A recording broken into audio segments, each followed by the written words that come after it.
Saudara-saudara pendengar renungan pagi yang setia, kebaikan dan kebajikan dari Tuhan kita mengikuti saudara-saudara dimanapun saat ini saudara-saudara berada.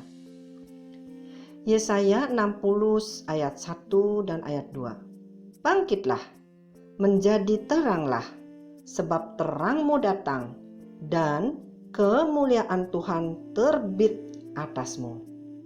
Sebab sesungguhnya kegelapan menutupi bumi dan kekelaman menutupi bangsa-bangsa, tetapi terang Tuhan terbit atasmu dan kemuliaannya menjadi nyata atasmu.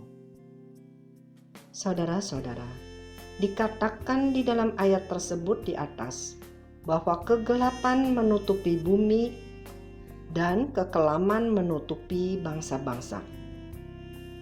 Keadaan gelap dan kelam tersebut tidak terlihat dengan kasat mata, tetapi kita bisa menyaksikannya melalui apa yang terjadi saat-saat terakhir ini.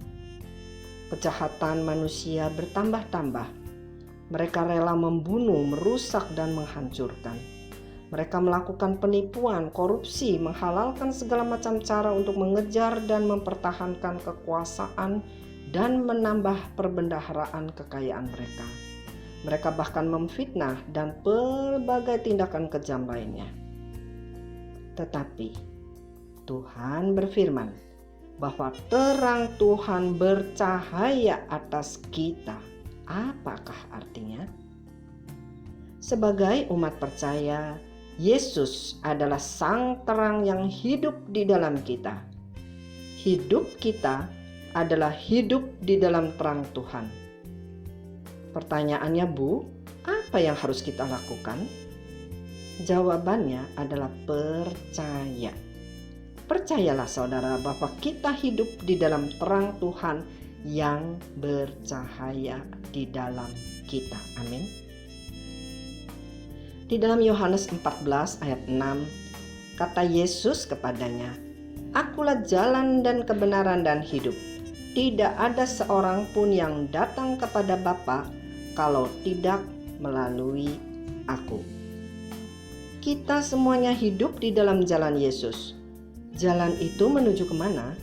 Jalan itu menuju kepada Bapa. Destinasi tujuan hidup kita jelas dan pasti, yaitu menuju kepada Allah Bapa di sorga. Sepanjang jalan itu ada terang yang memimpin langkah kita. Dalam Amsal 4 ayat 18, tetapi jalan orang benar itu seperti cahaya fajar yang kian bertambah terang sampai rembang tengah hari. Jalan kita, saudara-saudara, jelas dan terang. Tetapi orang-orang yang hidup di dalam kegelapan tidak bisa mengenal jalannya. Mereka tersesat.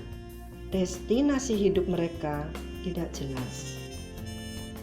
Ayat selanjutnya di dalam Amsal 4 ayat 19. Jalan orang fasik itu seperti kegelapan. Mereka tidak tahu apa yang menyebabkan mereka tersandung. Saudara-saudara, di dalam cerita orang Majus yang melihat bintang di timur, kita baca di dalam Matius 2 ayat 9b. Dan lihatlah, bintang yang mereka lihat di timur itu mendahului mereka, yaitu orang-orang Majus, hingga tiba dan berhenti di atas tempat di mana anak itu berada. Saudara-saudara, sang terang dunia, yaitu Yesus, lahir di dunia. Dia bercahaya di galaksi kita yang dilihat oleh orang Majus sebagai bintang. Di ayat di atas, bintang itu mendahului mereka, dalam arti memimpin, menunjukkan jalan sampai mereka bisa bertemu dengan sang anak di Bethlehem. Sang terang dunia yang dilihat oleh orang Majus sebagai bintang di timur 2000 tahun yang lalu sudah ada di dalam kita sebagai umat percaya, saudara dan saya sekarang. Terang itu memimpin, menunjukkan jalan kepada kita sampai kepada Allah Bapa di sorga. Perjalanan hidup umat percaya di dunia sudah mempunyai destinasi atau tujuan. Oleh karena itu, mari kita menjalani hidup kita dengan penuh sukacita, karena Tuhan sudah menciptakan, mempersiapkan, dan melakukannya sampai selesai untuk kita di atas kayu salib. Dia Tuhan kita, Tuhan Allah kita.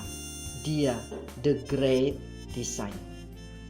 Roma 11 ayat 36, sebab segala sesuatu adalah dari Dia dan oleh Dia dan kepada Dia.